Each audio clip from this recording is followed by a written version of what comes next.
Dans la nuit du 9 février 1992, jour de la promulgation du décret relatif à l'instauration de l'état d'urgence, M. Sid Ahmed Aber, ancien secrétaire général de la mairie de Bir el-Djir à Oran, est arrêté à son domicile par des agents du département du renseignement et de la sécurité, DRS, en civil. Il est conduit au commissariat d'Oran où il subit des coups et des tortures pendant plusieurs heures afin qu'il avoue son appartenance à un groupe armé. Il est contraint de signer le procès-verbal de sa déposition contenant ses faux aveux sans même prendre connaissance de son contenu. Il est ensuite maintenu sans aucune base légale pendant 3 jours dans une cellule du commissariat. Ce fut là un résumé des faits à partir des constatations finales du Comité des droits de l'homme relatives à votre communication, M. Sid Ahmed Aber.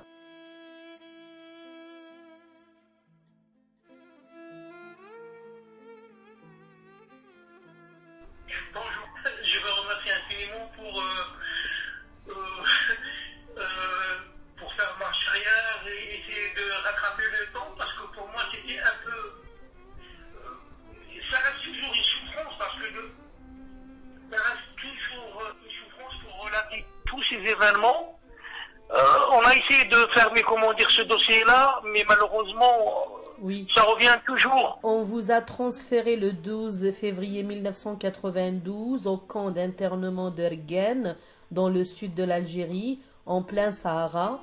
Selon votre témoignage, les conditions sont dégradantes et inhumaines, Monsieur Aber. Ça a été écrit soit par les historiens, soit dans le livre blanc. Il y a pas mal de témoignages. Le livre blanc qui est interdit en France, oui, ou bien en Algérie, avec les 4 tomes. Il y a pas mal de témoignages concernant la vie sociale dans ces camps de concentration. C'est pas des camps de site, c'est des camps de concentration parce qu'ils sont enfermés avec des enclos. Ils sont en plein désert. C'est un acte prémédité. Votre calvaire, Monsieur Aber, ne s'arrête pas là, puisque le 27 juin 1992, on vous a transféré au camp d'Oued Namous, situé dans le sud-ouest du pays, où les conditions de détention sont également très difficiles. À partir d'octobre 1993, les visites des familles sont suspendues. Oui, exactement. C'était de l'enfer au calvaire. L'acheminement vers le camp de concentration de Oued Namous, en principe, il a été utilisé par les Français suite aux conventions d'Évian comme un camp d'expérimentation chimique. Ça a été confirmé par les historiens. Oui, oui, il y a eu des récits dessus. Exactement, avec des récits. C'est pas un camp ordinaire. Ils les ont utilisés comme cobayes là-bas pour voir, comment dire, notre endurance. C'était de pire en pire. D'ailleurs, les visites étaient suspendues à cette époque-là. Oui, ils ont été suspendus à partir de octobre 93. Voilà, c'était ça. Et après, donc en février 94, vous êtes encore une fois transféré en secret au camp d'Ain Mguil à Tamanrasset. Votre famille n'a pas été informée de ce transfert. Exactement. Et l'apprend par hasard. C'est un transfert de marchandage. Oui. Parce qu'il faut que l'opinion publique sache très très bien oui, qu'on était entre le marteau et l'enclume. Dans ce transfert, il y avait une négociation avec les militaires parce qu'on avait des personnalités qui sont venues le voir pour négocier parce qu'il y avait le contrat national pour désigner un président, etc. C'était entre 93 et 94. Alors ils ont essayé de chercher des émissaires ou bien de chercher des tops pour représenter on peut dire les internés ou bien le fils. Ça s'est passé comme ça. Il y avait le général Touati, il y avait le président de la nation qui est maintenant le président de RND, Salah. Et il y avait le général Tayyar, il y avait des civils, ce qui veut dire qu'ils représentaient les institutions civiles, plus les militaires. Ils ont négocié avec des représentants des interdits et ils nous ont demandé de désigner 2 ou 3 pour assister à la désignation d'un président. Comme il y avait un refus, parce que nous, on était internés et on ne savait pas qu'est-ce qui se passe à l'extérieur, et en plus de ça, personne avaient la légitimité de se représenter parce que c'est des internés, c'est pas des cadres du fils. Les seuls représentants qui représentent le fils, ils étaient à la prison de Blida. On n'était pas mandatés, ce qui veut dire qu'on n'avait pas la légitimité. Oui.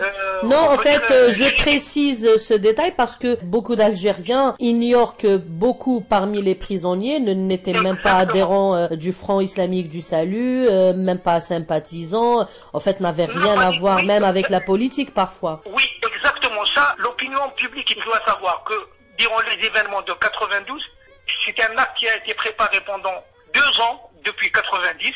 Et les gens qui étaient internés, je parle par exemple de camp de Legen, on était 3296. Je me rappelle très très bien parce que c'est écrit. Alors, ces 3296, ils n'étaient pas sympathisants ou membres du parti du fils. Alors, si on fait un pointage concernant les gens qui ont été internés, alors on se trouve avec uniquement, on peut dire 45% qui représentent le parti. Les 55% des internés, ils n'étaient pas fils.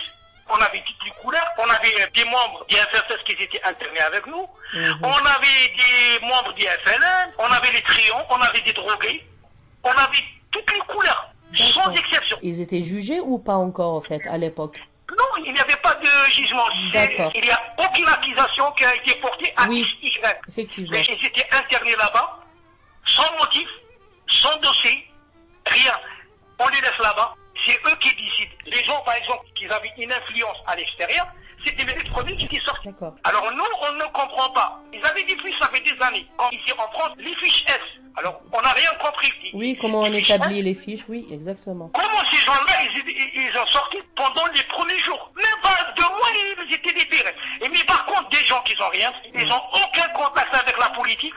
Ils n'appartiennent pas à un courant politique. Ils ont resté là-bas bloqués pendant 3 ans, 4 ans. Monsieur Sid Ahmed Aber, vous avez été libéré après l'annonce d'un décret d'amnistie du président Zerouel du 23 novembre 95.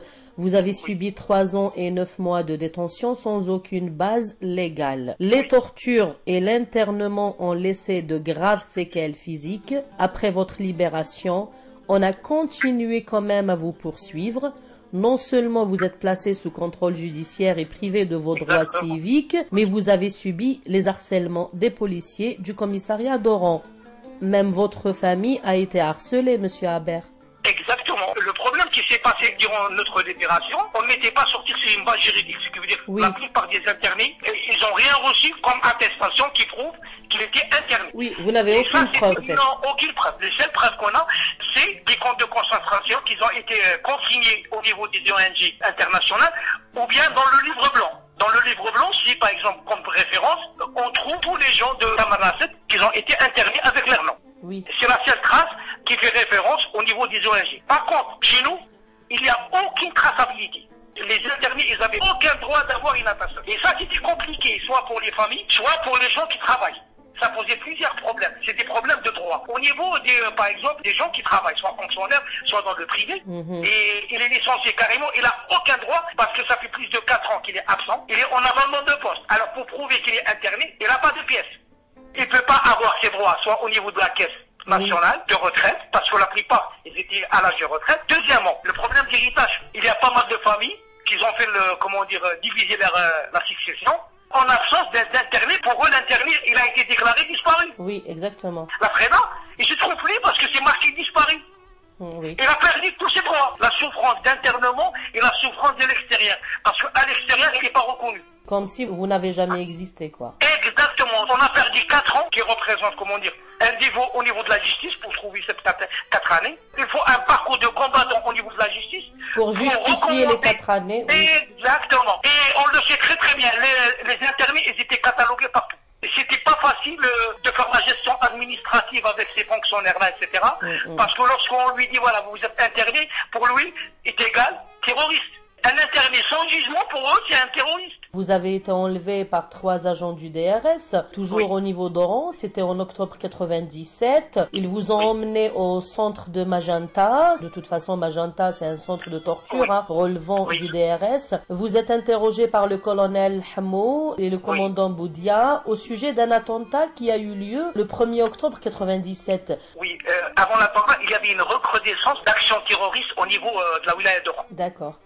même les gens d'Oran, ils n'ont rien compris. Parce qu'en principe, depuis 96-97, comme ils ont soi-disant localisé tous les groupes, surtout à Oran, il y avait une accalmie pendant 2 ans. Alors, à partir de 97, on avait, soi-disant, une personne qui a été installée à la wilaya d'Oran. Il a formé des groupuscules partout, dans les sites sensibles. Sidouari, Planqueur, Hemri, c'est des gens sensibles, soi-disant, considérés par la sécurité militaire. Alors ce groupe, il a commencé à faire des attentats. C'est pas le premier attentat.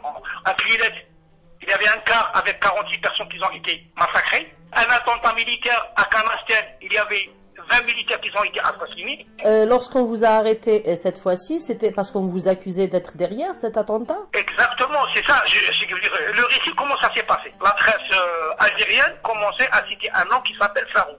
Le plus dangereux, il est responsable de tous les attentats à l'Oranie. D'après les dires et d'après mes renseignements, cette personne, il était gendarme. D'accord. Il était gendarme et c'est lui qui était responsable de ces groupes-là. Il était, on peut dire, l'émir, le responsable de ces groupes-là. Ce jour-là, le premier, il y avait une brigade mobile où j'habite. Il y avait un attentat meurtrier. Il y avait des policiers qui ont été assassinés. Le coup de hasard, la personne qui a fait l'attentat, il a pris le parcours de notre maison. Et nous, comme on était commerçants, il est rentré chez nous. Il avait un clash. Moi, je ne le connais pas. Mais vous l'avez vu ce jour-là? Oui, je l'ai vu avec son clash, bien sûr. D'accord. Oui, il y avait pas mal de personnes. J'étais pas... D'accord. Il y avait d'autres témoins. D'accord. Oui, il y avait d'autres témoins, etc. Comme on avait une arrière-boutique, on s'est caché là-bas comme pas mal de gens. On ne le connaît pas. Si c'est un terroriste ou bien c'est un agent de l'État, avec un clash, on a pris des mesures et on s'est caché derrière la boutique. Et c'était le même jour, je me rappelle très très bien, à minuit, il y avait des patrouilles qui ont patrouillé le secteur et ils ont pris des témoignages. Et comme moi, j'étais le premier suspect parce que j'étais interné premièrement. Oui, voilà, votre nom sort en premier, quoi. Oui, c'était un indice pour eux, premier indice. Et deuxièmement, j'étais mal vu par pas mal de gens. Le voisinage. J'avais très très bien les voisins, qu'est-ce qu'ils ont fait dans cette guerre. Oui, oui. Les dénonciations calomnieuses, les règlements de compte, vous savez très très bien, on le connaît très très bien. On est algériens, on sait très très bien les règlements de compte, comment ça se fait. Et la raison pour laquelle, durant l'instruction, alors ils m'ont cité pas mal de noms, que vous, monsieur X, Y, il vous a vu, il vous a dénoncé après. Oh, je signale que vous avez subi quand même des tortures atroces pendant environ 3 mois. Est-ce que vous avez le courage de décrire un peu ces tortures, monsieur Haber? Je sais que c'est trop vous demander, mais moi je souhaiterais que nos auditeurs sachent exactement ce que vous avez enduré pendant cette période, durant ces années 90. C'est un peu difficile, mais sincèrement, parce que sincèrement, les gens qui ont subi, comment dire, ces arrestations-là, c'est le trou de la mort, sincèrement, c'est pas, on peut dire que c'est des cercueils, tu rentres là-bas, tu sors pas, parce que c'est fini pour toi. Tu rentres dans une centrale, tu n'as aucune chance de sortir vivant, soit psychiquement, soit physiquement. Quel que soit, même, sincèrement, même avec des amis, ça reste toujours collé. C'est des séquelles, c'est des séquelles qui sont aggravées dans ta mémoire, et lorsque on essaie de les répéter avec ordre chronologique, c'est pas facile. Oui, vous avez subi ce qu'on appelle la gégène, on plongeait votre tête dans une baignoire d'eau sale, on a essayé de vous étrangler avec une corde. Voilà, vous avez été extrêmement torturé partout, d'ailleurs, même au niveau des parties intimes de votre corps. Et vous avez même perdu l'usage de la parole, vous ne pouvez même plus bouger. Et tout ça, c'est pour que vous avouez quelque chose que vous n'avez même pas fait, en fait. Non, moi, sincèrement, c'est un principe que j'ai toujours défendu. Soit dans mon travail, soit à l'extérieur, soit avec les gens. Si je suis, par exemple, je suis un opinion, ou bien je suis avec Y, j'assume cette responsabilité. Si je suis un révolutionnaire, je dis je suis un révolutionnaire. Oui, bien sûr. Vous avez été transféré ensuite dans une chambre noire en guise de punition pour avoir tenté de communiquer avec les autres détenus. On vous punit comme ça? Oui. C'est quoi cette fameuse chambre noire en fait? C'est une chambre noire, il n'y a pas de lumière et la porte elle est complètement fermée. Et en plus de ça... En plus, vous avez passé 3 mois, c'est ça? 3 mois, dans le noir complet, isolé, entouré de rats et envahi par les poux. Les rats, les poux, et en plus de ça, avec le temps, tu deviens une bestiole. qui te reconnaît pas. C'est ça le problème, qui te reconnaît pas. Et en plus de ça, lorsque tu sors pour la gamelle, tu vois le soleil qui tombe directement. Tellement tu as envie de voir les gens, ou bien voir la lumière. Franchement, quelqu'un d'autre aurait perdu la tête. Hein. Mais des gens, ils ont perdu la tête. Oui. La bouffe, elle est jamais, comment dire, prescrite régulièrement. Comme tu peux manger aujourd'hui, comme tu peux pas manger dans 10 jours ou bien 6 jours.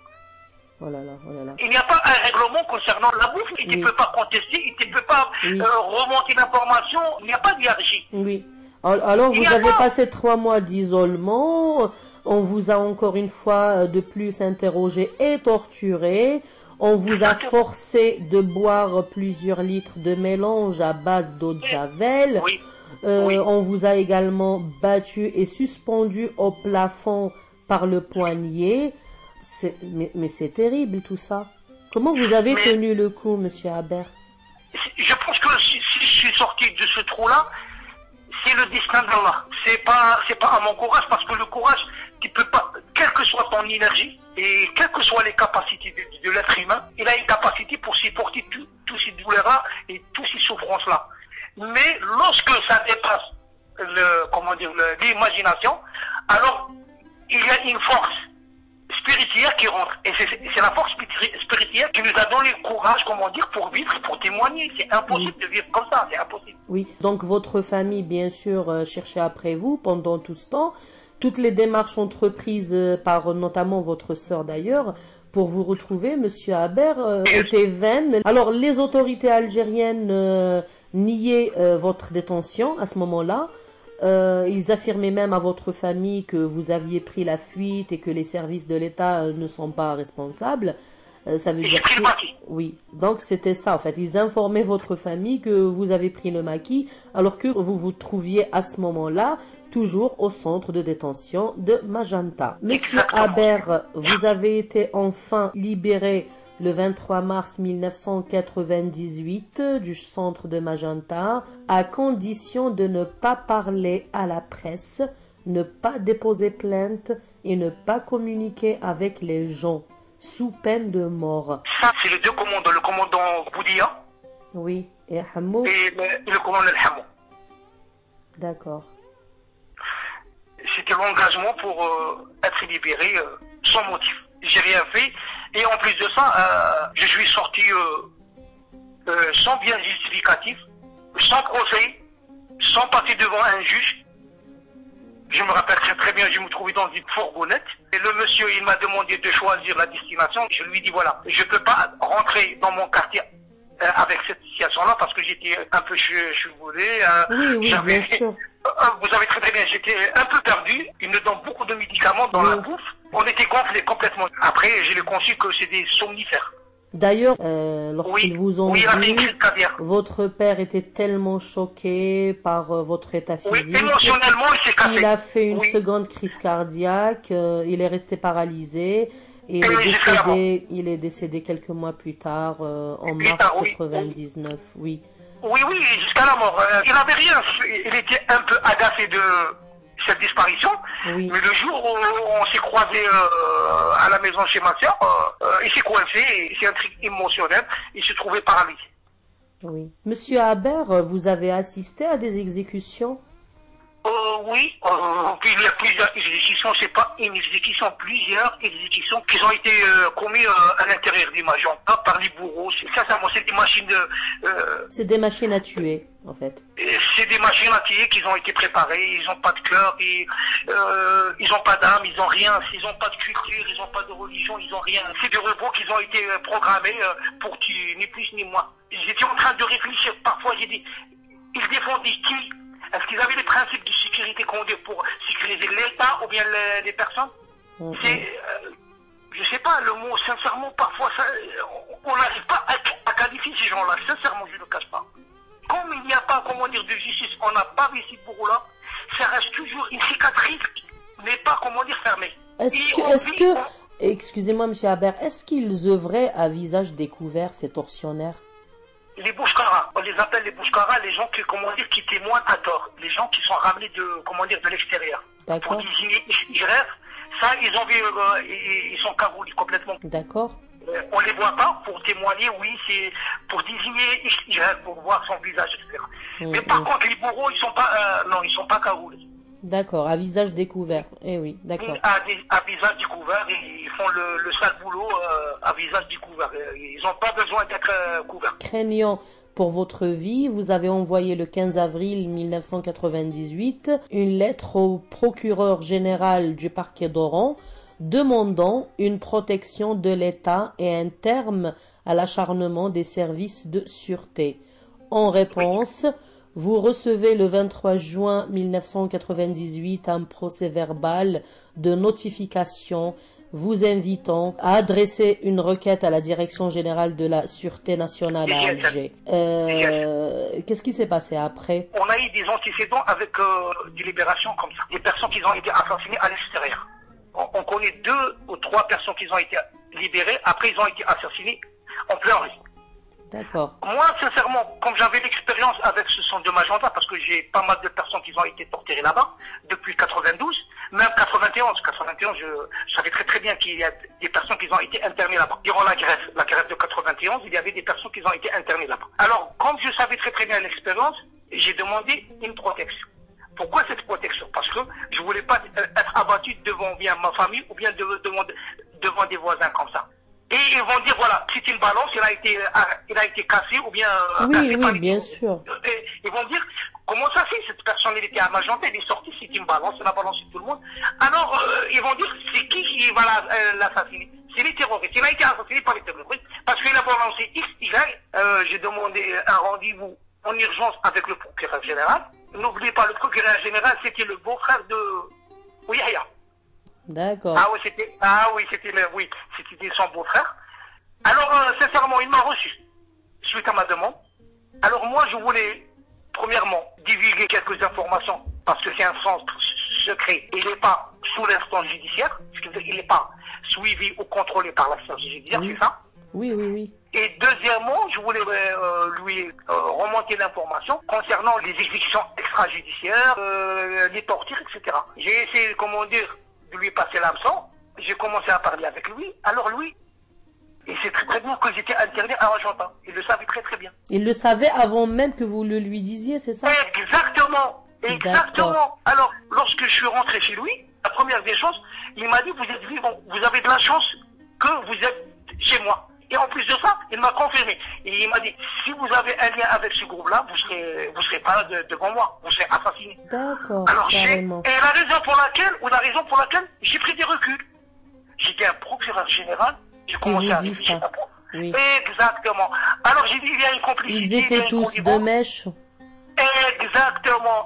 Alors j'ai bien compris. Et lorsque j'ai bien compris, sa communication, j'ai changé, de version. J'ai dit, voilà, monsieur le procureur, vous savez très bien que j'étais interné à Magenta. J'ai pas une pièce justificative qui prouve que j'étais à Magenta.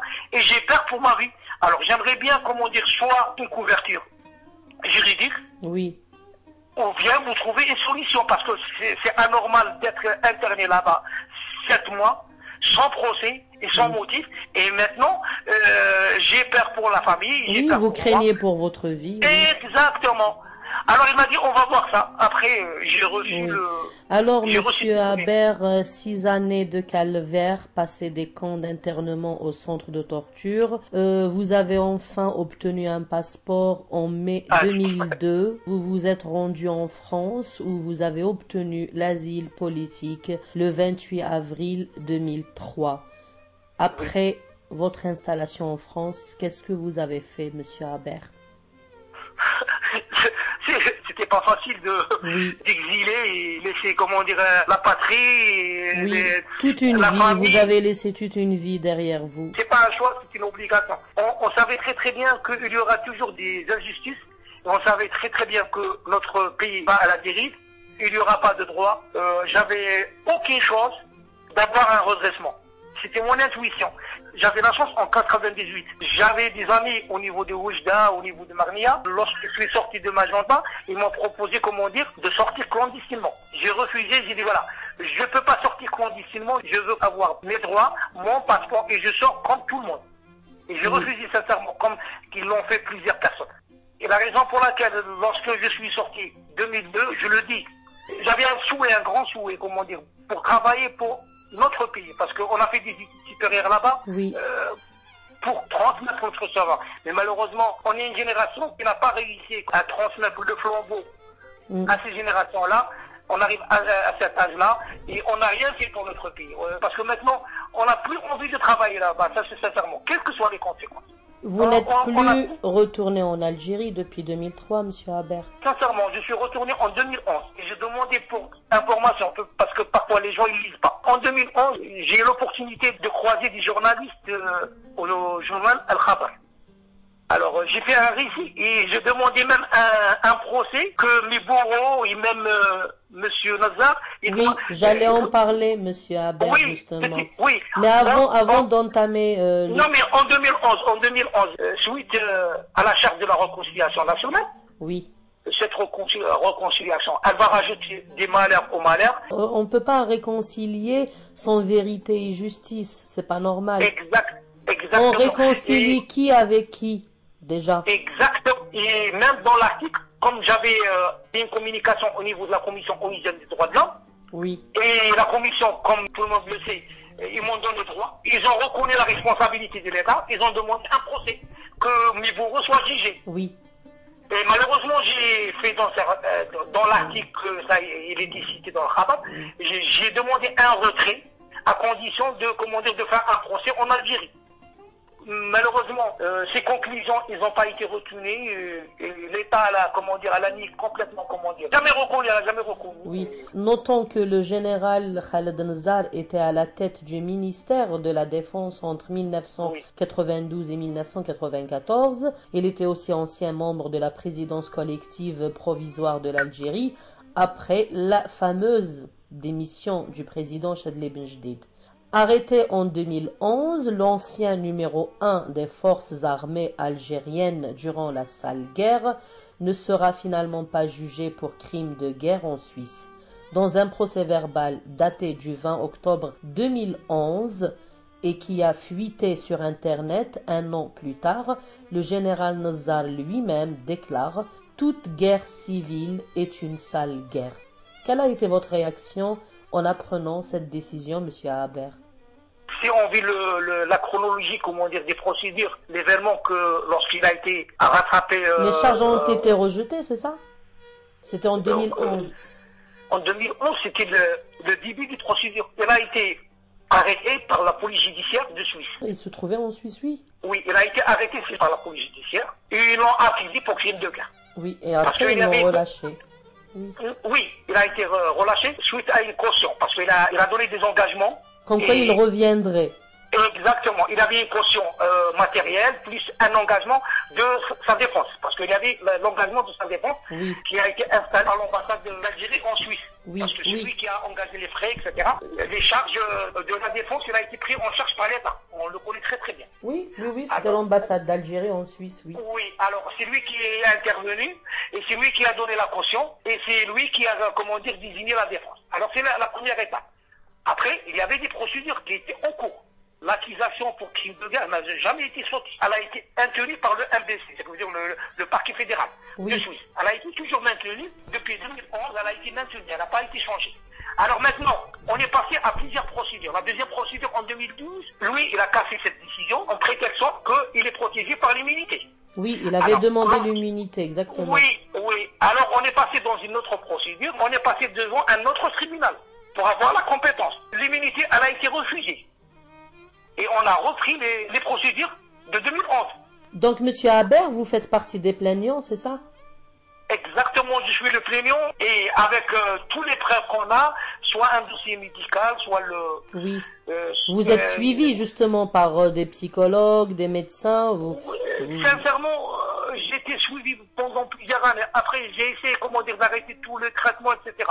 Mais après le classement de la décision, j'étais cassé complètement. Je suis suivi maintenant et j'ai repris mes médicaments parce que j'ai passé 3 mois de souffrance depuis le mois de janvier jusqu'au mois de mars. Une période transitoire, c'était une période très très difficile pour nous. Même ça a répercuté sur l'entourage familial. Parfois, j'ai oublié mes obligations envers la famille. Je suis devenu dépressif avec les enfants, c'est un truc d'horreur, sincèrement, je le cache pas. J'ai vécu 3 mois d'horreur, sincèrement, je le cache pas. Monsieur Haber, en parlant des enfants, est-ce qu'ils sont au courant de tout ce que vous avez enduré? Non, sincèrement, c'est une vérité qui est complètement occultée. Je veux pas, comment dire, enfoncer mes enfants. Ils m'ont vu plusieurs fois dans des reportages. Oui. Mais eux, ils voient uniquement mon visage. Mais qu'est-ce que je parle? Ils n'arrivent pas, comment dire, à décortiquer ou bien interpréter, comment dire, le langage que j'utilise et pourquoi je parle. Et la raison Vous préférez qu'ils ne sachent rien? Je veux pas que mes enfants soient, comment dire, enfoncés ou bien paralysés par ces événements tragiques, parce que je veux uniquement avoir le plaisir de transmettre des valeurs. Transmettre, comment dire, la terreur, c'est pas bon. Je comprends. Et je peux pas, comment dire, pour un événement comme ça, tragique, oublier complètement ma patrie, ou bien être, comment dire, disloqué de ma patrie. Oui, Monsieur Haber, est-ce que vous vous êtes retrouvés dans la même pièce, vous et le général Khaled Nazar? Comment ça s'est passé? C'est une revanche historique, je peux dire une revanche historique. Oui, bien sûr. Parce que une revanche historique, parce que je peux te dire comment ça s'est passé. Oui. On était en Suisse, lui il était encadré par les agents de DRS de l'ambassade, il avait son fils, son cousin, etc. Ils attendaient patiemment la personne qui va se trouver devant la porte du tribunal. Monsieur Haber, il n'a jamais plaidé en France, il n'a jamais déposé plainte en France. Je me rappelle très très bien lorsque j'ai été sollicité en 2002 pour le procès de Nazar. Alors National m'a demandé de mon témoignage. Je lui dis voilà sincèrement, témoigner devant ce tribunal-là, ou bien dans une plainte en France, il n'aura aucun sens. Elle m'a dit pourquoi? J'ai dit parce qu'il a ses raisons. Il est chez lui. Mais ça ne sert à rien de m'attaquer ici. Oui, ce sera la raison d'État, comme toujours. Exactement. J'ai dit, ça ne sert à rien de l'attaquer ici. Et j'ai dit, si je l'attaque ici, après, je serai débouté. Il va dire la même version, comme ça a été dit en 2001, que tous ces gens qui sont en train de me chercher, ils ont été déboutés. Ils n'ont rien à commander contre moi. Oui, vous ne vouliez pas lui donner l'occasion, en fait. Exactement. Et c'était ma version en 2002. Après, je pense que le temps, il m'a donné raison. Oui. Et lorsque, en 2013, il était entouré avec ses cousins, son fils, etc., il cherchait patiemment la personne qui se trouvait devant la porte. Oui. Alors moi, par hasard, ce jour-là, pour anecdote, j'avais le procès de notre sœur dans ma main. C'était les minutes des procès, parce qu'il y avait les minutes des procès, c'est un livre. Et j'étais rassuré que la personne qui est devant la porte, c'est M. Haber. C'est un nouveau plaignant. Alors il cherchait partout, qui cette personne? Son fils le grand, il m'a regardé à travers, il a mis le livre, il a mis son doigt, c'est cette personne-là qui est devant la porte, c'est lui qui est notre plaignant. D'accord. Vous étiez le seul plaignant ce jour-là, c'est ça? Oui, j'étais le seul plaignant, c'était ma convocation, c'était le mandat qui a été envoyé par le parquet de Suisse. Alors je me trouvais devant la porte. Il était convaincu que je suis la personne qui est derrière lui. Avec sa canne, soi-disant, qu'il était un peu handicapé. Alors, il jouait le jeu. Alors après, on était rentré dans le parquet. On est passé par des mesures de sécurité. Et ça, c'est comment, sincèrement, j'étais très content parce que moi, j'avais rien à cacher. Parce que j'étais plaignant et ils m'ont pas fouillé. Lui, il est passé à la tirette. Ils l'ont fouillé de sa chaussette jusqu'au haut. Ils lui ont rien laissé au hasard. Mais c'est un jour, sincèrement. C'est un jour pour moi. Mais c'est normal. Vous avez été l'une de ces victimes, Monsieur Haber, c'est normal. Oui, sincèrement, c'était une revanche pour moi. Parce que directement, je me suis sauté sur la justice algérienne. J'ai dit, lui, il n'ose même pas, comment dire, de venir, comment dire. Oui, ça n'aurait jamais pu arriver chez nous en Algérie. Exactement. J'ai commencé à parler, comment dire, dans ma tête. J'ai dit, voilà, oh, c'est une tournure de l'histoire. Regarde, malfrat, il est devenu un malfrat. Parce que, imaginez les agents avec, comment dire, ils l'ont fouillé, ils lui ont donné aucun cadeau. Mais devant votre récit ce jour-là, parce que j'imagine que vous avez évoqué la torture que vous avez subie, les intimidations, l'harcèlement. Lui, c'était quoi sa réponse à ce moment-là? Alors la procureure, elle m'a dit, voilà, je sais très très bien que un peu difficile pour vous. Et pour éviter les étincelles, parce qu'on a une longue journée devant nous, alors on va essayer, comment dire, de canaliser, comment dire, les emplacements. Pour éviter les étincelles avec. Oui, je lui dis, il n'y a pas de problème. Elle m'a dit, est-ce que tu acceptes d'être devant nous et lui derrière? J'ai dit, il n'y a pas de problème. Je le disais avec mon doigt. Il y a un instant, lorsque je me trouve devant une situation comme ça, et je suis en train de décrire, comment dire, qu'est-ce qu'il a fait, ou bien des paragraphes, ou bien, je le cite sincèrement. Et ça m'est arrivé, comment dire, de laisser, comment dire, directement la chaîne et partir directement devant le perchoir. Et je le désigne, et je montre, comment dire, des documents, des livres, etc. Et je le regarde directement à travers. J'ai trouvé cette force. Parce que devant moi, il est devenu un nain, c'est que veut dire un truc de pygmée, c'est que veut dire il n'avait aucune valeur devant moi. Il n'avait plus son air hautain, quoi. En fait. Non, je suis devant une personne qui ne représente rien. Son arrogance et son mépris. En fait, vous étiez égaux. Parce que vous étiez dans un pays... Oui, voilà, donc c'est tout ça, en fait. Ils ont été cassés complètement. Mais c'est ça, je ne comprends pas le mépris de ces gens-là. Lorsqu'ils sont devant une justice étrangère, ils se rabaissent. Ils se font tout petits. Exactement. Mais chez nous, ils nous cassent. À mon avis, ils se comportent comme ça en Algérie parce qu'ils savent qu'il n'y a pas de justice. Il n'y aura jamais de justice indépendante. Tout simplement. Non, moi, je pense que c'est eux l'État. C'est ça, l'État, c'est eux. Alors, à ce moment-là, il a nié tous les faits, c'est ça? Il a été coincé, on ne peut pas dire le nier, parce que... Oui, mais c'était quoi sa défense à lui? C'était quoi? Il y aura un jour l'histoire, on peut décrire minute par minute, heure par heure, qu'est-ce qui s'est passé avec Nazar, mais ça prend du temps pour réfléchir, pour faire tout ce témoignage-là. Mais on peut citer 3 exemples, 4 exemples, qui ont été le point fort de cette audition. Alors, on peut citer par exemple la justice en Algérie. Alors moi, je lui dis, il n'y a pas de justice en Algérie. Par exemple, on a eu les leaders de FIS qui ont été internés. Oui. En principe, lorsque ils sont responsables d'un sursaut insurrectionnel ou bien d'un conflit ou bien des troubles publics, en principe, ils doivent être arrêtés par la justice. Oui. Ils doivent arrêter par le parquet. Et c'est le parquet qui décide de leur internement. Monsieur Nazar, lui, il est le parquet, il est le droit, il est l'exécutif, il est tout. Il a incarné tout, en fait. Exactement. Je l'ai dit, la justice, c'est lui. On n'a pas de justice. C'est un exemple. On a cité par exemple, l'exemple, il a dit, le fils, il voulait installer une république islamique, il voulait, comment dire, casser toutes les institutions, etc. Alors moi, par exemple, je lui dis, c'est un monteur, parce que nous, on a un système présidentiel. On a une constitution, et le président, c'est lui qui incarne l'État. Il a toutes les prérogatives, il a tous les mécanismes constitutionnels, et le fils, même si, par exemple, il est au gouvernement, ou bien il a une majorité parlementaire, il sera dissous par le président. On ne peut pas installer une république islamique, par exemple.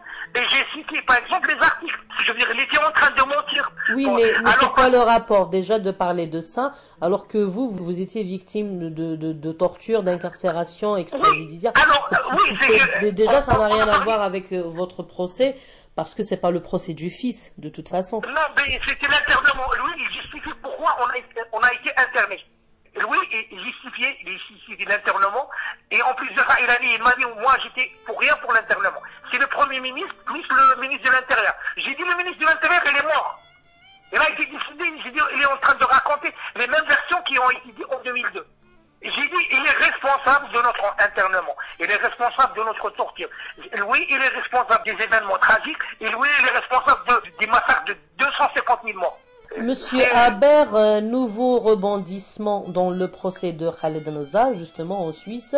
Selon toute vraisemblance, l'ancien ministre de la Défense nationale n'est toujours pas tiré d'affaire car un juge suisse a refusé de classer une affaire où le général Nazar est accusé par 3 Algériens de torture et de détention arbitraire.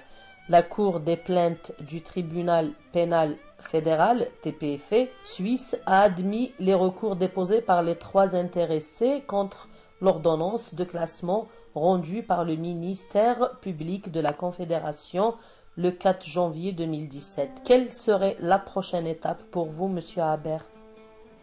Sincèrement, c'est un cadeau qui a été donné par le tribunal fédéral de Suisse. C'est votre avocat qui vous a prévenu de la décision? Comment vous l'avez appris? Non, je l'ai appris par la presse. D'accord, carrément. Oui, j'étais complètement déconnecté. Et à 1h du soir, j'étais en train de lire la presse en plein ramadan. Et par hasard, je suis tombé sur cette information. Oui, c'était au mois de juin dernier, c'était récent. Oui, en fait, mois de juin, le 6 juin. Le 6, exactement. Après le recours, Je le cache pas. J'ai travaillé avec mes avocats en Suisse parce qu'ils étaient un peu perdus, puisqu'on était pris par le temps, qui nous demandait de faire le recours pendant 10 jours et faire nos conclusions. C'était un peu difficile. On était rattrapé par le temps. Alors on a travaillé ensemble avec des juristes pour motiver le recours. Et je pense qu'on a accéléré pendant 3 mois. Après, je me suis trouvé déconnecté complètement et je ne voulais pas avoir cette décision. Sincèrement, je voulais laisser le temps qui va jouer pour nous. C'était le mois de Ramadan le 6. On a appris cette information par le biais du journal Al-Khada. Et ça s'est passé comme ça. Donc vous faites partie des 3 Algériens qui accusent le général Khaled Nazzar de torture et de détention arbitraire. Oui, Khaled Nazzar, maintenant, il a été certifié. Maintenant, ce n'est pas des accusations. Maintenant, le MBC, parce que c'est la grande instance fédérale. Oui, il n'y a pas de recours. Oui. Il n'y aura plus de recours, il n'y aura plus de recours. Maintenant, le MBC, il a 2 possibilités. Oui. Tout repose sur cette décision, en fait. Oui, exactement. On peut dire que c'est une décision historique, c'est une jurisprudence pour tous les dignitaires, pour tous les dictateurs. D'accord. Il risque quoi, le général Khaled Nazzar?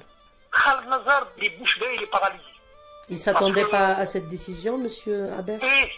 Oui, il s'attendait que les enjeux politiques priment sur la justice.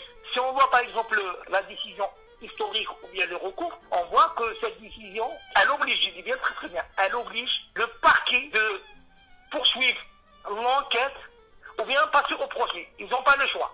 Ou bien il y aura un complément d'audition avec Nazzar, parce que maintenant ils ont maintenu qu'il y a un conflit, il y a une guerre civile, et deuxièmement, il y a une intensité de guerre. Je vous dis, il y avait une guerre. Alors maintenant, le parquet n'a pas le choix. Ou bien on sera auditionné dans les jours qui viennent avec Nazzar, et pour lui, comment dire, formuler les accusations contre lui, que je rêve les 3 clignons, il vous accuse, et on va passer en procès. C'est la première des choses. La deuxième des choses, il va ajourner un procès, et on aura un procès. Il n'y a pas de 3 possibilités, on a 2 possibilités. Oui, 2 possibilités. Ou bien, on a l'ajournement, il y aura un procès, on sera directement devant la barre, et les accusations, ils ont été, comment dire, transformées directement, basculées sur le MBC, c'est la première instance. La deuxième des choses, on sera auditionné sur les accusations qui ont été maintenues dans cette décision. On n'a pas le choix. Je pense qu'ils vont essayer de finir avec ce dossier-là. Ils ne vont pas, comment dire, le garder plusieurs mois ou bien plusieurs années. C'est fini parce qu'on a passé 7 ans de souffrance. Maintenant, ils sont obligés de se passer. Il n'y aura pas un décalage. Vous êtes confiant, monsieur Haber? Sincèrement, c'est une responsabilité historique parce qu'on est devant un menteur qui a menti depuis 92, qu'il était le sauveur de la République. Il a parlé trop depuis 90 jusqu'à aujourd'hui. Il a fait pas mal d'ouvrages qui avait toujours raison. Il y a des personnes qui le croient parce que, soi-disant... Il a sauvé la nation parce que certains pensent encore, en 2018, que le général Khaled Nazzar avait sauvé la nation. C'est un sauveur, c'est ça. Alors, nous, on est en train de détruire le personnage. C'est ça pour l'histoire. C'est pas pour, comment dire, faire plaisir ou bien faire vengeance. Oui, c'est faire justice, tout simplement, monsieur Haber. Exactement. Faire justice. C'est pas pour me venger. C'est un vieillard pour moi. Il a perdu tout. Il a perdu ses repères, etc. Pour moi, parce que je l'ai croisé au parquet. J'ai regardé dans ses yeux. Pour moi, c'est fini. Il est complètement ruiné. Mais par contre, pour l'histoire, parce qu'on doit transmettre aux générations qu'on est devant, comment dire, un mytho, un menteur qui a cassé notre pays, qui a cassé plusieurs générations. Uniquement pourquoi? Pour son idéologie, pour faire plaisir, comment dire, à son entourage et sa famille. Et en plus de ça, il a fait ça pour un pays étranger. Ce que veut dire, il avait une complicité à l'extérieur. Uniquement pour préserver ses avantages, ses richesses, l'argent public qui est bon partout. En France, en Suisse, partout. Notre rôle, c'est de détruire historiquement cette personnage-là. C'est pas une vengeance, on le dit. Non, mais vous demandez justice et vérité, tout simplement, comme toutes les victimes, monsieur Haber. Exactement. Et ça sera une première. N'oubliez pas que, en principe, tous les Algériens doivent penser, quelles que soient les conséquences. C'est une tragédie nationale. Et on la vit, et on va vivre avec cette tragédie. Parce qu'on a un problème de disparition. Il faut penser à ces gens-là. On peut dire, les statistiques, plus de 15 000 15 000 Oui, disparus. ça va rester une tache noire de l'histoire de l'Algérie, Oui, malheureusement. et exactement, c'est une tache noire pour l'Algérie. Alors, ces gens-là, il ne faut pas les oublier, sincèrement. Oui. Ces gens-là, il faut faire tous les efforts, engager toutes nos capacités, nos énergies, pour voir un jour cette histoire et ces vérités-là. Parce qu'on peut, par exemple, moi, je suis témoin, par exemple, de pas mal de personnes qui ont vécu avec moi. Ils ont disparu avec moi. Moi, maintenant, je me trouve en train de parler, mais eux... On ne sait même pas s'ils sont toujours... Non, on peut pas dire qu'ils sont en vie. On aimerait bien avoir uniquement une traçabilité. Ils sont où? On ne connaît pas comment dire cette vérité-là. Mais nous, en tant que témoins, moi, je peux par exemple citer pas mal de noms qui étaient avec moi. Ils sont où? Oui, oui. Alors, oui. je parle par exemple, sincèrement, je ne l'oublie pas. Je peux citer par exemple 4 personnes. Par Je exemple. parle de Abdelkader Meklouf. J'ai travaillé pour lui avec les ONG, soit en France, soit en Allemagne, soit en Suisse. Pour l'avocat, tout le monde connaît son histoire. Oui, je connais son histoire, le pauvre. Oui, c'est un avocat et il était même militant des droits de l'homme de la LADDH au bureau d'Oran. Oui, Pareil, lui aussi, il a été torturé. Il avait même avalé son appareil dentaire. Et après, il a disparu carrément. Alors j'aimerais bien citer que son histoire n'a jamais été dit, mais c'est un ami que je le connais dans les années 80. Ça date pas du tout. Il était avec vous lors de vos différentes détentions, c'est ça? Exactement. Sa chronique, elle est complètement cachée et personne ne connaît cette vérité-là. Alors, comment ça s'est passé? Monsieur Abdelkader Meklouf, je le connais dans les années 80. Il nous a rendu visite dans les camps de concentration. Il a défendu la cause de tous les détenus à Oran. Il a défendu la cause devant les courses, parce qu'il y avait une course spéciale à Oran, avec les cagoules, etc. Dans les années 93. Alors, tout ça lui a ramené des problèmes avec la justice. Il était catalogué que c'est un militant islamiste, il défendait la cause islamiste. Alors qu'il faisait son métier d'avocat, tout simplement. Ils ont essayé de le coincer. Il a été arrêté en 94. Il a passé 3 mois dans la prison d'Oran. Il est sorti libre, sans accusation. Après, il était sur le circuit de la DRS. Il a été arrêté en plein jour devant le tribunal. Il a été enlevé en plein jour devant les avocats, devant les procureurs. Et il a été acheminé au centre de torture d'Oran.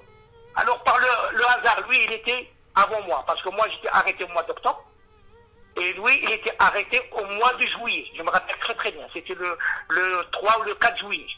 C'était le hasard, regarde. Je me rappelle très très bien. 3 ans, 4 ans, depuis sa visite au camp de Wadi Namous, on ne s'est pas vu. Le hasard, il nous a regroupés dans le sol de ma chambre. C'était difficile de communiquer parce qu'il faut passer par ça s'appelle une phase de surveillance. On doit être surveillé pour voir les personnes qui sont arrêtées. Est-ce que c'est des tops? Est-ce que c'est des gens infiltrés? Parce que c'était un peu compliqué pour entrer en communication avec les personnes qui sont internées. On passe la communication par, on l'appelle SOSOP. C'est un truc qui a été instauré. Qui a été instauré au sein de ma gendarme par tous les internés. On laisse, comment dire, ce procédé-là. Oui. Alors, on est obligé, comment dire, de s'allonger directement sur le ventre. Il y a des ouvertures au niveau des portes et on essaie, comment dire, de passer les messages à travers ces accès-là. Puis on est obligé de changer le nom. Moi, par exemple, si je m'appelle Monsieur Albert, on m'appelle Monsieur Ikmi. Par exemple, j'habite au quartier Ikmi, par exemple. On est rentré en contact. Je reconnais cette voix-là. D'accord. Je suis rentré en communication avec Monsieur Meklouf. On a commencé à parler. Il a appris mon histoire et moi j'ai appris son histoire. Comment il a été arrêté? C'est un événement tragique pour toutes les femmes. C'est la raison pour laquelle je dis tragique, parce que c'est impensable d'arriver à ce stade-là. Lui, il est arrêté par son gendre, parce qu'il avait sa fille qui était mariée à une personne. C'était son gendre qui l'avait arrêté, carrément. Parce que j'ai déjà traité son cas, il a été arrêté au sein de son bureau, en fait. Il y avait même son beau-frère présent et sa nièce. Non, c'est pas son bureau. Moi, il m'a raconté qu'il a été enlevé dans le parquet de Cycle. D'accord. Devant les magistrats et les avocats. Enlevé en plein jour devant le parquet. D'accord. Non, parce que sa femme, sa propre femme, c'est ce qu'elle avait dit lors du témoignage. Donc peut-être il savait même pas alors. Parce qu'elle a mis un article de disparition qu'il a été disparu. Parce que l'article qui a été publié dans le journal, ils lui ont montré que sa femme, elle a fait un article, elle a été auditionnée, ils lui ont sorti l'article, ils lui ont dit, ouais, tu as une belle femme qui est médiatisée, elle t'a fait un article, hein, c'est bon, hein. Ils étaient en train de se moquer de lui. Ils l'ont fait sciemment, ils l'ont enlevé, c'est ce que vous dire. pour donner une leçon et passer un message au procureur, au magistrat. Ça sert à rien d'arrêter les gens parce qu'on est là. On est au-dessus des lois. Et c'est ça. Maître Nekrouf n'a plus réapparu de toute façon. Est-ce que vous pensez qu'il a été exécuté? Oui, il a été exécuté, mais il a été accusé à tort par son gendre qu'il est derrière d'un groupuscule armé à Oran. Et qui fait les attentats. L'accusation infondée. Et lui, tout le monde le savait très bien, c'est un avocat, c'est un défenseur de droits de l'homme. Il n'a rien à voir avec les groupes armés. Oui. Mais comme il cherchait des astuces pour le rattraper, son gendre, il a donné cette astuce-là. Et c'était un différend familial. On le connaît très bien. Par le hasard, son gendre, il a été arrêté comme lui.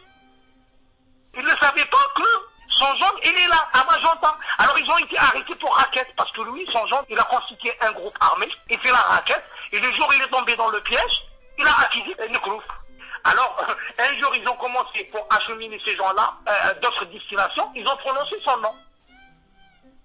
Il a été balancé par son gendre pour un problème familial. Il ne voulait pas que ça fait retour chez ce monsieur-là. Carrément. En fait, voilà, on a détruit la vie d'un avocat juste pour un différend familial. Moi, sincèrement, je le dis... Pour la mémoire, pour la vérité, c'est ça? Non, je dis ça pour la mémoire et pour le jour du jugement. Il savait très bien qu'il sera exécuté. Il a vu un rêve. Il a vu son gendre en train de prosterner devant ses pieds, en le priant de lui pardonner, et qu'il est derrière son arrestation. Nekrouf, il était en train de pleurer. Il lui a dit, je te pardonne jamais, qui m'a brisé la vie, qui a cassé 2 familles, parce qu'il était marié à deux femmes. Oui. Et lorsqu'il m'a dit, j'ai vu ce rêve-là. Et je savais très bien, c'est mon gendre qui est derrière cette accusation. Mais je ne le pardonne jamais. Je dis ce témoignage-là devant Allah et devant tout le monde. Mais monsieur Aber, est-ce que vous êtes sûr que Maître Nekrouf a été exécuté? Je certifie qu'il a été exécuté. Parce que le jour de son exécution, il a été acheminé par une autre personne qui était dans un groupe armé. Cette personne vivait clandestinement à la ville d'Arzin, à 40 km de Rome. Il est natif de Boumardès. Et comme il était accompagné avec Nekrouf, on le savait très bien qu'ils seront exécutés, comme ils ont exécuté pas mal de personnes. Comme ils ont exécuté Mohamed, Belgilali Mokhtar, qui a été brûlé vif. Il a été cramé devant nous. Ils l'ont cramé. Oh là là. Ils l'ont gazé, après ils ont animé directement. Il les a suppliés de ne pas faire ça, mais malheureusement, je t'avais dit, c'est des machines de guerre. Ils l'ont fait exécuter, cramer comme ça devant vous. Ah oui, c'était horrible pour nous. Et sincèrement, la courette, elle était pleine de sang et pleine de chair. Pendant 3 jours, on n'était pas sortis pour la gamelle. On a oublié notre faim, on ne voulait pas la bouffe. Vous avez songé à ce qu'on vous exécute à un moment donné ou pas? Ah oui, l'exécution, comment ça se passe? Parce qu'on a des bourreaux qui passent parfois, on ne les connaît pas. Ils te regardent par une fenêtre, une petite fenêtre. Ils ne te voient pas, ils te demandent de venir chez lui. Après, ils te posent des questions. Ah, vous êtes criminel. Ah, il est toujours en vie. Et lorsque on passe beaucoup de temps là-bas, alors il te pose la question, vous êtes toujours en vie. Vous savez très bien, on attend notre retour, mais on ne le sait pas quel jour. Quelle misère. Ah oui, sincèrement, on était préparés, mais on ne voulait pas être cramé. Au moins préserver sa dignité humaine, quoi. Oui, c'est que dire une balle qui perd la vie, c'est fini, cramé, sincèrement. Oui. C'était horrible pour nous, c'était affreux, mais c'était impensable. On ne pensait jamais des Algériens qui vivent avec nous se comporter, comment dire, comme ça. Monsieur Aber, est-ce qu'il y a eu des femmes dans ces différents centres de concentration ou pas? Oui, il y avait des femmes, il y avait des arrestations des femmes qui ont passé avec nous parfois 17 jours. Il y avait une femme qui est passée avec nous, je me rappelle très bien, Hadja Fatma, 2 mois après décédée, après 2 mois de souffrance, elle était morte. De torture, quoi. Psychique ou bien, oui, physique, les deux. Elles partageaient les mêmes cellules que les hommes ou elles sont écartées des hommes? Non, c'est des cellules individuelles, non. D'accord. Et parfois, on est regroupés. Finalement, pour avoir des informations par coup de chance, ça c'est très important. Dans la courette, on est obligé de se rabaisser. J'avais une opportunité pour voir Nekrouf pour la dernière fois. On s'est croisés dans la courette pour jeter nos besoins parce qu'on n'avait pas de toilette. Alors, vous avez 2 possibilités. Si par exemple, tu veux les toilettes, alors tu dois subir un châtiment. Tu dois être tapé par les gardiens. Alors, si tu veux ce choix-là, tu fais ton plaisir. Si tu veux faire ton plaisir dans le trip de peau, alors tu résistes. Faire des retenues pendant un jour comme ça. Il ne faut pas que le pot soit rempli. Si il est rempli complètement et si tu diverses par exemple des gouttes, tu seras tapé par ces bourreaux-là qui te donnent aucune occasion. Pire que l'humiliation. Alors imaginez comment dire, en 24 heures, tu dois préserver ton pot. C'est impossible. On a eu l'occasion d'avoir des cachettes parfois, des sacs en plastique. On les a accumulés, on les a cachés, c'est le mois de Ramadan, mois de janvier, on a caché une dizaine. Et lorsque le pot il est complètement rempli, alors on utilise ces sacs-là, on les cache et on l'utilise comme on dit, comme oreiller. Non. Il faut pas que, oui, il faut pas que nos bourreaux les voient, parce que s'ils les voient, c'est interdit. Carrément. Monsieur Aber, est-ce qu'il y a eu des prisonniers qui ont mis fin à leur vie? Est-ce qu'il y a eu des suicides, par exemple? Des cassages de crâne, oui. Il y a des personnes qui ont cassé leur crâne pour être transférées dans d'autres centres, ou bien à la psychiatrie, je sais pas. Il y a des personnes qui ont perdu directement leur cervelle. Je peux confirmer qu'il y avait des personnes qui ont sorti suite à la torture, qui ont été torturées pendant 48 heures avec un enchaînement. J'ai ces noms-là, et ils ont sorti presque morts, hein. Il est jeté à l'extérieur dans des tombes. J'ai les noms. Par exemple, c'était le jour du mois de décembre. On a eu des personnes qui ont été arrêtées. Il y avait 5 ou 6. Ils ont été transférés dans un autre centre. Ils étaient dans le centre d'Al-Baïda, parce que c'est un centre de torture. Alors ils ont été transférés. Ils ont vécu pendant 24 heures le cauchemar et le calvaire. Ils ont été auditionnés avec des tortures à Magenta, à 17h30, 18h, avant de sortir, ils m'ont dit, on est crevé, on n'a plus la force de résister. Le bourreau, il a dit 2 Naïm, et Mohamed, ils sont morts, il a demandé un coup de pouce à ses bourreaux pour les sortir, et ils ont été traînés, parce qu'il y a une marche dans le couloir de Magenta, avant de sortir par la porte principale. Ils ont été fracassés dans les 2 marches, et ils ont été acheminés directement. Il y avait du sang partout. Il y avait 4 personnes, 7 personnes. Ils ont été complètement assassinés dans le centre de Magenta. Il y avait 3 noms qu'ils ont prononcés. Parfois, ils nous disent, voilà, je suis X, Y, remontez l'information à nos familles si vous êtes sortant. Il y avait 2 personnes. Un, il habite à Diony. L'autre, Siti-Piti. Et l'autre, Chipou. C'est 3 personnes. Ces personnes-là sont toutes d'Oran, c'est ça? Oui, ils ont été assassinés à l'intérieur. Monsieur Aber, je sais que ça a été très difficile pour vous de parler de tout ça. Ça doit être terrible, hein. Pourquoi vous témoignez aujourd'hui, monsieur Aber? Oui, ça c'est une question qui a été posée plusieurs fois. Si je fais ce témoignage-là, c'est pas pour être reconnu par les gens, bien par l'opinion, bien par les gens qui m'écoutent, mais uniquement pour laisser des traces pour notre tragédie, pour notre histoire, et pour que ces événements ne se reproduisent pas. C'est un témoignage qui est demandé soit par notre religion, on doit témoigner, parce qu'on ne doit pas cacher la vérité. C'est un témoignage qui reste, comment dire, gravé dans nos mémoires, et on est obligé de transmettre ce témoignage. Est-ce que j'ai peur pour ma sécurité? Non, pas du tout. Parce que moi, lorsque je suis rentré dans le centre de Magenta, j'ai signé mon acte d'essai. Si par exemple je suis sorti de ce centre de Magenta, c'est que c'est un destin, c'est Allah qui a voulu que je reste. Moi, pour moi, j'ai vu la mort. L'ex-homme fort du régime Khaled Nazar pourrait donc faire l'objet d'accusations de crimes de guerre, voire même de crimes contre l'humanité. Le TPF va jusqu'à évoquer une attaque généralisée ou systématique lancée contre la population civile. Monsieur Aber, après le procès, qu'est-ce que vous allez faire? Est-ce que vous allez tourner la page de ce calvaire que vous avez vécu durant la décennie noire? Est-ce que vous comptez écrire un livre, par exemple? Pour finir cette interview, je voudrais savoir qu'est-ce que monsieur Sid Ahmed Aber ferait après le procès qui l'oppose au général Khaled Nazar. Sincèrement, on attend avec patience ce procès-là, parce que c'est un procès de l'Algérie. Parce qu'en absence d'injustice loyale dans notre pays, et tout le monde le sait très très bien, parce que sincèrement, on avait aimé d'être en Algérie et se confronter et laver notre linge entre nous. Parce que quels que soient les bourreaux, quels que soient ces gens-là qui se trouvent au-dessus des lois, mais on avait un souhait de se confronter entre nous. Mais malheureusement, on le sait très très bien pour l'histoire, que ces gens-là, ils s'en fichent complètement de nos lois. Parce que c'est eux qui disent les lois. C'est eux, c'est la loi. Je me rappelle très très bien, lorsqu'il y avait le calvaire de Serkagi, dans le tome 2, livre blanc, l'ambassade qui est en France, il était l'ancien procureur, le procureur du parquet d'Alger. Il était présent, tout le monde le sait. Alors il est nommé en France, le consul général. Alors je me rappelle très bien de la formule qui a été utilisée. Lorsque les pénitenciers, ils ont demandé de présenter des témoins, des avocats, etc. Tu sais qu'est-ce qu'il a dit? Alors c'est une formule, je pense que tout le monde doit l'apprendre.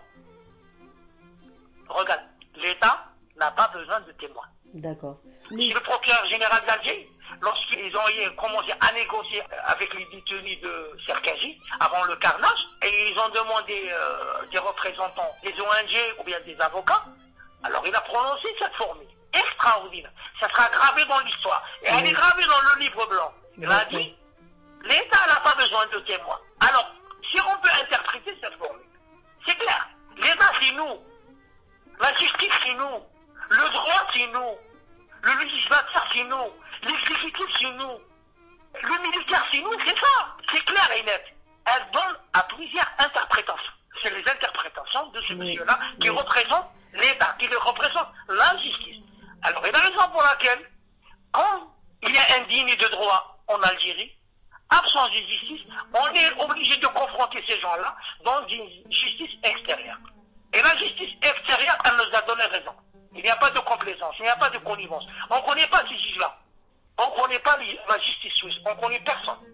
On s'est confronté à ces procédures-là, à ces recours-là, derrière les barreaux. C'est comme dit, on ne connaît personne. On espère de tout cœur que justice soit faite, une bonne fois pour toutes. Monsieur Haber, on vous souhaite beaucoup de courage. J'espère qu'on reviendra pour parler de votre procès, justement, si vous le souhaitez. Je le rappelle, ça a été très difficile de vous convaincre parce que, voilà, exactement, vous avez passé par des moments très difficiles psychologiquement. Je sais très bien et je vous remercie infiniment de nous avoir accordé cette interview exclusive pour Radio des Sans-Voix. Pour information, la dernière, c'est une vérité amère. En absence de cette justice, ça m'a donné un sursaut. Et la raison pour laquelle je suis en train de témoigner, parce que je ne voulais pas ce témoignage. Oui, je voulais pas, sincèrement, je voulais pas, comment dire, revivre cette histoire. Oui. J'ai mes hormones qui sont, et ma cervelle qui est complètement touchée. Électrocuté. Oui, électrocuté pendant plusieurs jours. Je suis devenu un cadavre qui ne ressent rien.